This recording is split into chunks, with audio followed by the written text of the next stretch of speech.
নমস্কার, মহানবমীর প্রীতি শুভেচ্ছা জানাই আপনাদের সকলকে। আপনারা দেখছেন আরোহী নিউজ বাংলা। ডেস্ক ডিসকাশন নিয়ে আপনাদের সঙ্গে রয়েছি আমি সিঞ্জিনি। ডেস্ক ডিসকাশনে ঘড়ির কাঁটা এখন ঠিক 3টে। আপনারা জানেন এই সময় প্রত্যেক দিন আমরা ডেস্ক ডিসকাশন নিয়ে আসি এবং রাজ্যের এবং দেশের আন্তর্জাতিক বিভিন্ন গুরুত্বপূর্ণ খবরের গুরুত্বপূর্ণ বিশ্লেষণ আপনাদের সামনে তুলে ধরি। আর আজকে কিন্তু বাংগে চলছে দুর্গাপুজো, আর এই দুর্গাপুজোকে ঘিরে আজকে যদিও নবমী এবং সেই জায়গা থেকে কিন্তু একটু হলেও মন খারাপের সুর। আগামীকাল বিজয়া দশমী এবং মা চলে যাবেন, সেই মন খারাপের সুর। পাশাপাশি নবমীতে তোড়জোড় চলছে, যত তাড়াতাড়ি পারা যায় যে কটা পুজো প্যান্ডেল বাকি রয়েছে সব কটা পুজো প্যান্ডেল তড়িঘড়ি আজকে রাতের মধ্যে কিন্তু কমপ্লিট করতে হবে। কিন্তু প্রশ্ন হচ্ছে, বাদ সাধবে কি ওয়েদার, আবহাওয়া কেমন থাকবে? আপনি কি বেরোতে পারবেন পুজোতে? কারণ সকালবেলায় আজকে সকাল থেকে কিন্তু যদি রোদ ঝলমলে আবহাওয়া থাকলেও ধীরে ধীরে যত সময় গড়াচ্ছে তত কিন্তু আবহাওয়ার মুখ ভার, আকাশের মুখ ভার এবং বড়সড় সতর্কতাও কিন্তু জারি করতে চলেছে হাওয়া অফিস, এবং বড়সড় সতর্কতা ইতিমধ্যেই জারি করা হয়েছে। আপনি কতটা নির্বিঘ্নে আজকে নবমীর দিনে পুজো দেখতে পারবেন সেই বিষয়ে বিস্তারিত কিন্তু আমরা আলোচনা করব। প্রথমে আমি ডাকবো আমার সহকর্মী সায়ন্তনীকে। সায়ন্তনী জানাবে যে আজকে কতটা নির্বিঘ্নে নিরাপদে আনন্দ করে ছাতা ছাড়া আপনারা ঠাকুর দেখতে পারবেন। কি মনে হচ্ছে সহেলি, সায়ন্তনী কি আপডেট রয়েছে? দেখো, এতদিন মানুষ মহালয়া থেকে ঠাকুর দেখছে। মহালয়ার পরে গত সপ্তাহে সোমবার দিন একটা মেঘ ভাঙা বৃষ্টি কলকাতাবাসী দেখেছে, যেখানে প্যান্ডেল ভেসে গেছে, ভেঙেছে। সেসব তো পরের গল্প। তারপরে সেই ক্ষত সারিয়ে উঠে শহর মেতে উঠেছে দুর্গাপুজোয়। আমরা দেখেছি মানুষ তৃতীয়া চতুর্থী থেকে ভিড় করেছে, মণ্ডপে মণ্ডপে অষ্টমীর ভিড় লেগে গেছে। সেখানে থেকে মানুষ দেখতে আরম্ভ করেছে, এত প্যান্ডেল, এত আলো মানুষ অনেক উপভোগ করেছে। এতদিন বৃষ্টি বাধা হয়নি। কালকে অষ্টমীর দিন কিন্তু সকালের দিকে মানে ওই 12টা-1টা নাগাদ এক পশলা বৃষ্টি আসে, বেশ খানিকক্ষণ বৃষ্টি হয়, তারপরে থেমে যায়। মানুষ আবার নিজের ছন্দে ফেরে। আমরা দেখেছি কালকে রাত ভোর মানুষ ঠাকুর দেখেছে। আজকে সকাল থেকে ওয়েদার ভালো, সকাল থেকে যারা বেরিয়ে পড়েছে তারা তো অত্যন্ত ভালোভাবে ঠাকুর দেখছে, কারণ বৃষ্টি হয়নি। অপরদিকে কিন্তু খুব কটকটে রোদও নেই, সেক্ষেত্রে কিন্তু মানুষের অনেক সুবিধা হয়েছে।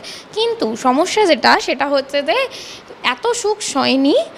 একদম পুজোর শেষ মাথায়, আমরা বলতে পারি পুজোর শেষ মাথায় এসে কিন্তু অসুর হয়ে দাঁড়িয়ে আছে বৃষ্টি, যাকে কিন্তু বধ করা সম্ভব হয়নি। এই কিন্তু নবমীর দিন বিকেলবেলা 5টা থেকে বৃষ্টির সম্ভাবনা আছে হাওড়া, হুগলি, কলকাতা, 24 পরগনা, দক্ষিণ 24 পরগনা, আংশিক অংশ জুড়ে। আজকে বৃষ্টিটা খুব না হলেও বেশ খানিকটা হবে, যাতে ঘুরতে ব্যাঘাত ঘটবে। তবে বাঙালি তো হুজুগে মানুষ, সেক্ষেত্রে তারা ছাতা মাথায় বৃষ্টিতে ঠাকুর দেখতে বেরিয়ে পড়তে পারে। আজকে সেরকমটাই বৃষ্টি হবে। কিন্তু দশমী একাদশীতে ভাসতে পারে কলকাতা। অতি ভারী বৃষ্টির কিন্তু সাবধানতা জারি করা হয়েছে। সেক্ষেত্রে মানুষকে দেখেছি আমরা তৃতীয়া থেকে শুরু হয়ে গেলেও যে নবমীতে ঠাকুর দেখা ছেদ পড়ে যায় সেটা তো নয়। দশমী একাদশীতেও কিন্তু ভালো ভালো বড় বড় প্যান্ডেলে কিন্তু প্রচুর ভিড় থাকে।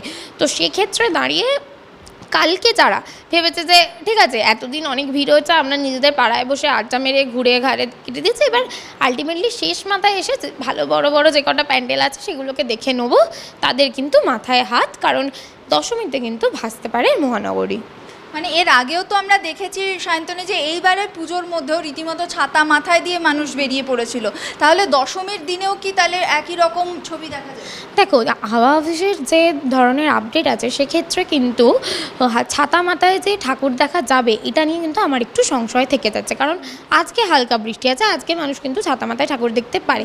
কিন্তু কালকে কলকাতা, হাওড়া, হুগলিতে কিন্তু অতি ভারী বৃষ্টির একটা সতর্কতা জারি করা হয়েছে।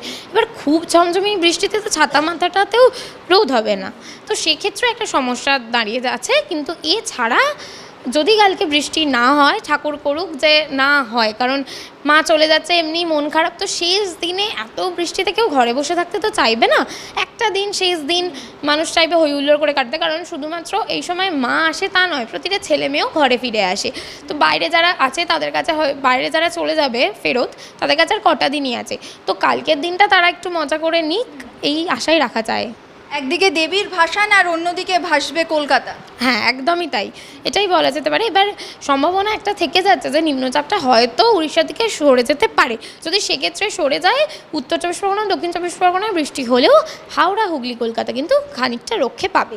তো সেক্ষেত্রে এখন নিম্নচাপটা সরবে কি সরবে না সেটা ডিপেন্ড করছে। তাছাড়া আপাতত তো বৃষ্টির সম্ভাবনাই প্রবল।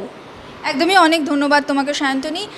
যে বড় আপডেট আমরা জেনে নিলাম, আজকে ক্ষণিক স্বস্তি হলেও আজকে হয়তো ছাতা মাথায় দিয়ে ঠাকুর দেখতে যাওয়ার মতন বৃষ্টি হবে, কিন্তু আগামীকাল কিন্তু ভারী থেকে অতি ভারী বৃষ্টির সম্ভাবনা রয়েছে এবং তেমনই আশঙ্কার কথা জারি করেছে কিন্তু হাওয়া অফিস। তার ফলে আগামীকাল বিজয়া দশমী কিন্তু ভাসতে পারে। আর সেই জায়গা থেকে কিন্তু আপনারা আজকের দিনে যত পারা যায় সমস্ত প্যান্ডেল কভার করে নিন। যদি আপনার প্যান্ডেল কভার করার অত্যন্ত ইচ্ছে থাকে, সেই জায়গা থেকে সমস্ত প্যান্ডেল কভার করে নিন, কারণ কালকের দিনের জন্য রেখে দিলে কিন্তু বিপদ হতে পারে বা সেই প্যান্ডেল হয়তো না দেখতে যেতে পারেন, কারণ প্রকৃতি কিন্তু বাদ সাধতে পারে, এমনটা কিন্তু আগাম একটা আশঙ্কার কথা মনে করা হচ্ছে।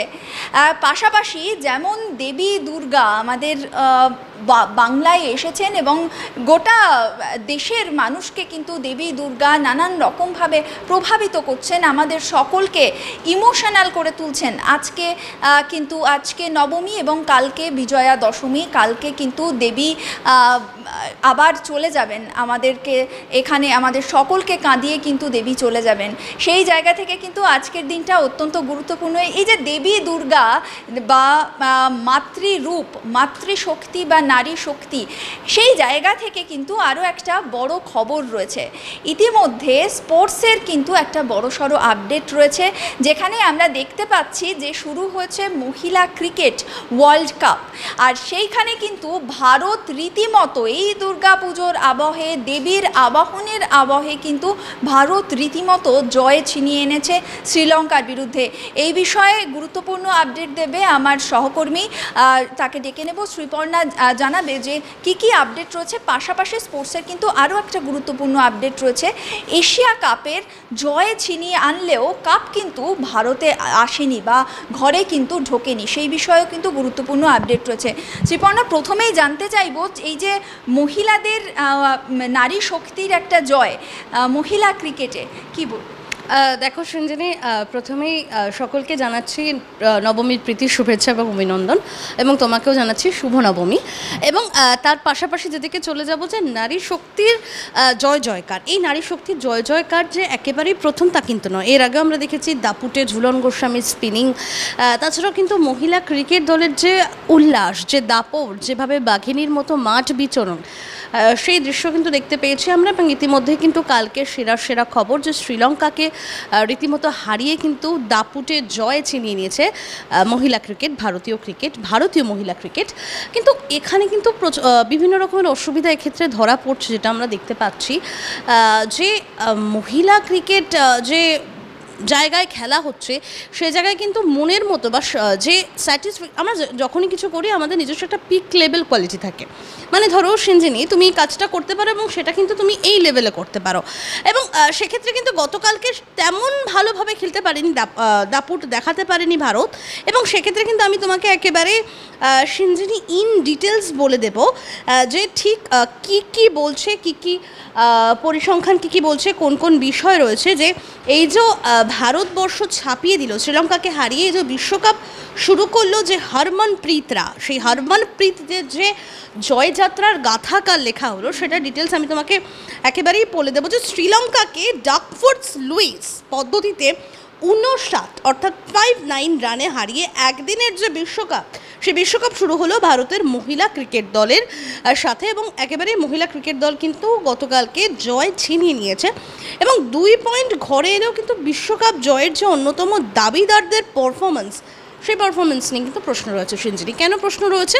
আমি প্রথমেই বললাম যে কালকে কিন্তু যে খেলা, সেই খেলায় শ্রীলঙ্কাকে হারালেও কিন্তু ভারত কিন্তু নিজেরাই বলছে যে তারা মন মতো পারফরমেন্স করতে পারেনি বা তারা তাদের 100% দিতে পারেনি। আমি একেবারেই স্কোর বোর্ডের দিকে তাকিয়ে বলবো যে ভারতের 8 উইকেটে 269 রানের জবাবে শ্রীলঙ্কার ইনিংস শেষ হয় 45 অর্থাৎ 45.3 6.3 ওভারে 211 রানে অর্থাৎ, এবং উল্লেখ্য যে শ্রীলঙ্কার টার্গেট ছিল কিন্তু 271 রান, এবং শ্রীলঙ্কা সেই রান অ্যাচিভ করতে পারেনি, যেখানে কিন্তু 45.3 ওভারে তাদের রানের সংখ্যা গিয়ে দাঁড়ায় যে 211 রান।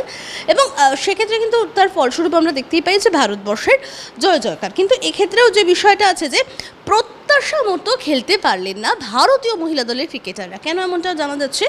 এমনটা জানা যাচ্ছে যে প্রথমত যে কোনো ক্রিকেট ম্যাচেই সবচেয়ে সহায়ক বা সাপোর্টিভ ক্যারেক্টার প্লে করে কিন্তু ওয়েদার, আবহাওয়া যদি ঠিক না থাকে বা মাঠের যদি কন্ডিশন ঠিক না থাকে, অনেক সময় আমরা দেখতে পাই যে খেলা ক্যান্সেল হয়ে যায়, বা যদিও খেলা হয় সেখানে কিন্তু যারা বোলার বা যারা ব্যাটিং করে, যে কোনো রকম উভয় ক্ষেত্রেরই যারা ক্রিকেট ম্যাচের যে 11 জন সদস্যের মধ্যে যারা থাকে সদস্যরা, তারা কিন্তু মন মতো খেলতে পারে না। এবং সেই একই চিত্র কিন্তু গতকালকে আমরা দেখতে পেয়েছি মাঠে, যেখানে কিন্তু যে ইন্ডিয়ান ক্রিকেট দল, যে মহিলা ক্রিকেট টিম, সেই ক্রিকেট কিন্তু প্রত্যাশা মতো খেলতে পারেনি, এবং টস জিতে ফিল্ডিং করার সিদ্ধান্ত নেন শ্রীলঙ্কার অধিনায়ক চামারি আট্টাপাত্তু। ফিল্ডিং করার সিদ্ধান্ত নেয়, এবং সেক্ষেত্রে কিন্তু আমরা দেখতে পাই যে টসও জিতেছে শ্রীলঙ্কা, এবং সেক্ষেত্রে মেঘলা আবহাওয়া নিয়ে তার সিদ্ধান্ত নিয়ে প্রশ্ন ছিল না।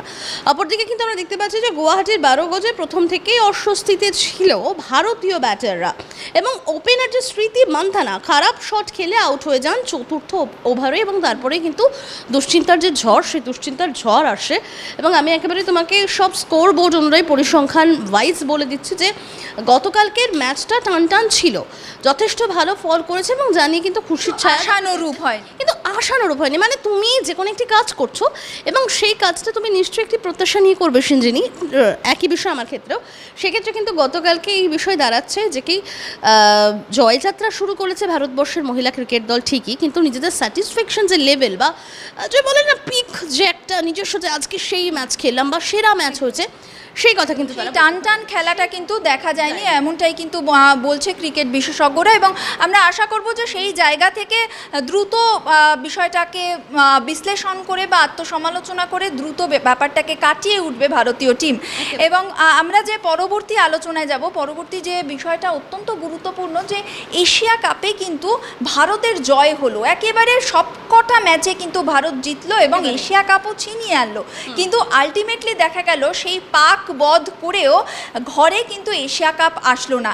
তাহলে কি মনে হচ্ছে, এশিয়া কাপ কি ঘরে আসবে? একেবারে এই বিষয়টা নিয়ে কিন্তু বহু গত কয়েকদিন ধরে চর্চা চলছে, যেখানে কিন্তু দেখা যাচ্ছে যে কি যে বলতে গেলেও হাসি পায় সিঞ্জিনি, যে কাপ নাকি কেউ নিয়ে চলে গেছে। মানে এশিয়া কাপ হলো একটা প্রপার্টি জেতার জলে, যেখানে তারা এমন না যে তারা জিতেছেন, তারা নিয়ে চলে যাচ্ছেন। এবং সেক্ষেত্রে কিন্তু ভারতবর্ষের দাবি দেওয়া যেটা ছিল, আমরা দেখতেই পেয়েছি এই বছরই যে পেহেলগাঁও হত্যাকাণ্ড, তারপরে কিন্তু পাকিস্তান এবং ভারতবর্ষের যে সম্পর্ক, যে যুদ্ধ পরিস্থিতি, সেই পরিস্থিতির পর যে সিদ্ধান্ত হয়ে দাঁড়িয়েছে, সেই সিদ্ধান্তে কিন্তু একেবারেই প্রবল রকম কন্ট্রোভার্সি চালু হয়েছিল, এবং সেটি একেবারেই স্বাভাবিক। এবং তার পাশাপাশি আমরা যে চিত্র দেখতে পাচ্ছি যে এশিয়া কাপ জিতলেও সে, কাপের ভাগিদারও সে, অর্থাৎ ভারতবর্ষ, কিন্তু সেই কাপ নাকি নিয়ে চলে গেলেন পাকিস্তানেরই এক মন্ত্রী, যে কিনা চোর চুরি করে রীতিমতো সেই কাপ নিয়ে গেছে। কেন চোর চুরি করা বলা হচ্ছে? কারণ যে কাপের ভাগিদার, যে মানে ধরো আমি একটি কাপ জিতেছি এবং সেই কাপ আমার ঘরে থাকবে না, অন্য একজনের থেকে নিতে হবে, এবং সে আমার শত্রুপক্ষ, সে আমার নক্কারজনক কাজ করেছে, তার থেকে আমার হাত পেতে নিতে হবে, এবং সেই বিষয়টি নাকচ করলেই নাকি আমি আর সেই যে কাপের ভাগিদার হিসাবে নাকি আমি বঞ্চিত হয়ে যাব, এবং সেই কাপ নিয়ে যাবে অন্য কেউ। এমন দৃশ্য সারা ভারতবর্ষের মধ্যে পাকিস্তানের পক্ষে সম্ভব, কারণ উত্তরটা আমাদেরই জানা, যে এমন একটি দেশ যে জঙ্গি গোষ্ঠীকে মদত পুষ্ট করে দুধ দিয়ে কাল সাপ পোষে, রীতিমতো তাগড়াই বানায় যারা জঙ্গি গোষ্ঠীদের, তাদের থেকে এর থেকে বেশি আর কি প্রত্যাশা করা যেতে পারে? সেই নিয়ে তো আমরা জানি সব কিছু। এবং যে বিষয়টা, সেখানে আবার নাগবীর, মানে বলে না চোরের মায়ের বড় গলা, তার গলা থেকে আবার শোনা যাচ্ছে অন্য সুর। তিনি বলছে যে যদি কাপ নিতেই হয় তবে নাকি একান্তে তার সাথে সাক্ষাৎ করে সিআই এর তরফ থেকে যে তার যে সহ প্রেসিডেন্ট যে রাজীব শুক্লা তাকে নাকি সরাসরি বলেছেন যে কি এই কাপ নাকি সরাসরি তার থেকে দেখা করে নিতে হবে। মানে কতটা অন্যায়মূলক দাবি যিনি, এর আগেও কিন্তু আমরা একই দৃশ্য দেখতে পেয়েছিলাম যে আমার যদি শত্রুপক্ষ হয় আমি কার থেকে কাপ নেব কার থেকে নেব না সেটা আমার ব্যক্তিগত বিষয় থাকতেই পারে, কারণ সবার আগে দেশ আমার মা সবার আগে আমার কাছে। সেখানে একটি খেলার পর আমি বিজেতা হিসাবে আমি আমার যে মায়ের গায়ে হাত তোলে, আমার দেশের দিকে যে এমন বাজে আচরণ করে এমন শত্রুপক্ষ, তার থেকে আমি কাপ নেব না, এবং এটি অত্যন্ত স্বাভাবিক একটি বিষয়। সেক্ষেত্রে আমি কখনোই পারি না কাপ নিয়ে বাড়ি চলে যেতে, মানে চুরি করে সেই কাপ নিয়ে চলে যেতে, মানে এমন নক্কারজনক। আবার তার উপর দাবিও করছি যে কি আমি নিয়ে গেছি, নিয়ে যাওয়ার পর সেই কাপ নাকি ভারতীয় দলের তরফ থেকে, বিসিসিআই এর তরফ থেকে নাকি পাকিস্তানের সেই বোর্ড, পাকিস্তানের সেই নাগভির কাছ থেকে নাকি গিয়ে সেই কাপ নিয়ে আসতে হবে। কতটা অন্যায়মূলক এবং হাস্যকর একটি বিষয় হয়ে দাঁড়াচ্ছে বোঝাই যাচ্ছে সিঞ্জিনি। এবং তার পাশাপাশি একটি বিষয় দেখা যাচ্ছে, এশিয়া কাপ চুরি করার ক্ষেত্রে কিন্তু জেলও হতে পারে নাগভির, কিন্তু এদিক থেকেও তিনি কিন্তু মোটা চামড়া, যাকে বলে পাকিস্তানের মানুষের মোটা চামড়া, সেই মোটা চামড়ায় কি আর এই কথাগুলো ফোটে? একেবারেই ফোটে না সিঞ্জিনি। সেক্ষেত্রে সেই চিত্রই আমরা দেখতে পাচ্ছি। একদমই অনেক ধন্যবাদ তোমাকে শ্রীপর্ণা। আমরা খুব সুন্দরভাবে বেশ কয়েকটা বিষয় কিন্তু আপনাদের সামনে তুলে ধরলাম। এই যে এশিয়া কাপ নিয়ে এই মুহূর্তে কিন্তু একটা বড়সড় বিতর্কের সৃষ্টি হয়েছে, এবং নাগভি কিন্তু তার প্রত্যেকটা পদক্ষেপ, মহসিন নাগভি তার প্রতিটা পদক্ষেপ কিন্তু রীতিমতো ক্রিকেট বিশ্বের কাছে হাস্যাস্পদ হয়ে উঠছে। কারণ তিনি এখন বলছেন যে এশিয়া কাপ যদি ভারতকে নিতে হয় সেক্ষেত্রে আলাদাভাবে একটা বৈঠক করে বা আলাদাভাবে একটা মঞ্চে ভারতকে নিতে হবে, এবং সেখানে উপস্থিত থাকবেন মহসিন নাগভি। এবং এই কথা থেকে পরিষ্কার হয়ে যাচ্ছে যে তিনি নিজে ভারতকে এশিয়া কাপটা দিতে চান, কিন্তু দিতে চাইলেই ভারত নেবে কেন? বিষয়টা এই জায়গা থেকে দাঁড়াচ্ছে যে আত্মসম্মান। ভারত তার আত্মসম্মানের জায়গা থেকে বলেছে যে আমি নেব না, এবং সেই জায়গা থেকে স্পোর্টসম্যান স্পিরিট এটাই হতো যে অন্যের আত্মসম্মান বা অন্যের কোনো সিদ্ধান্তকে সঠিকভাবে গুরুত্ব দেওয়া বা মর্যাদা দেওয়া, সেই জায়গাটা করে উঠতে পারছেন না পিসিবির চেয়ারম্যান মহসিন নাগভি। তিনি কিন্তু এই রকম বারংবার নানান রকম ছলাকলা করে বা নানান রকম নতুন খেলা খেলে এশিয়া কাপ দেব এই লোভ দেখিয়ে ভারতকে বিপাকে ফেলতে চাইছেন। এবং সেই জায়গা থেকে ভারতীয় ক্রিকেটাররা কিন্তু রীতিমতো একেবারে স্পোর্টসম্যান স্পিরিটে দক্ষ, এবং সেই জায়গা থেকে তারা যে বিসিসিআই যে বিষয়টাকে মেনে নেবে না এটাই খুবই স্বাভাবিক। কারণ ওই সময় দাঁড়িয়ে এশিয়া কাপ জেতার পরেও যখন ওই মাঠে দাঁড়িয়েও নাগভির হাত থেকে কাপ নিতে প্রত্যাখ্যান করেছে ভারত, কাপ ছাড়াই তারা এনজয় করেছে, কাপ ছাড়াই তারা জয়ের আনন্দ করেছে, উল্লাস করেছে, সবার মধ্যে আনন্দ ভাগ করে নিয়েছে, ছবি তুলেছে, কিন্তু এশিয়া কাপ নেয়নি। সেই জায়গা থেকে এই মুহূর্তে দাঁড়িয়ে নাগভির যা কিছু আবেদন রয়েছে বা যা কিছু প্রস্তাব রয়েছে সেটা কিন্তু একেবারেই নাকচ করে দিচ্ছে ভারতীয় টিম এবং বিসিসিআই। এবার প্রশ্ন দাঁড়াচ্ছে যে তাহলে কি এশিয়া কাপ ভারতে ফিরবে, যেটা মহসিন নাগভি এই মুহূর্তে নিয়ে চলে গেছেন? ভারতের ঘরে এখন এশিয়া কাপ ফেরার জন্য কিন্তু বেশ কিছু পদক্ষেপ ভারতকে নিতে হবে, বিসিসিআইকে নিতে হবে, এবং গোটা আন্তর্জাতিক ক্রিকেট বিশ্বকেও কিন্তু এই বিষয়টা নিয়ে সচেতন করতে হবে এবং রীতিমতো আবেদন জানাতে হবে, তবেই কিন্তু এশিয়া কাপ ভারতের ঘরে ফিরবে। এই নানান রকম গুরুত্বপূর্ণ বিষয় কিন্তু আমরা আপনাদের সামনে আজকে তুলে ধরলাম। আরও একটি অত্যন্ত গুরুত্বপূর্ণ বিষয় আমরা তুলে ধরেছি যে ইতিমধ্যেই বাইরে কিন্তু দেখা যাচ্ছে যে একেবারে ঘন কালো মেঘ করে এসেছে এবং বৃষ্টি নামতে চলেছে। সকাল থেকে যেখানে আবহাওয়া খুব ভালো ছিল, রোদ ঝলমলে আবহাওয়া ছিল, এখন থেকে কিন্তু বৃষ্টি শুরু হচ্ছে এবং আগামীকাল কিন্তু ভারী থেকে অতি ভারী বৃষ্টি হতে পারে। সেই জায়গা থেকে আজকে কিন্তু আবহাওয়া দফতরের একটা বড়সড় আপডেট আপনাদের জন্য রয়েছে।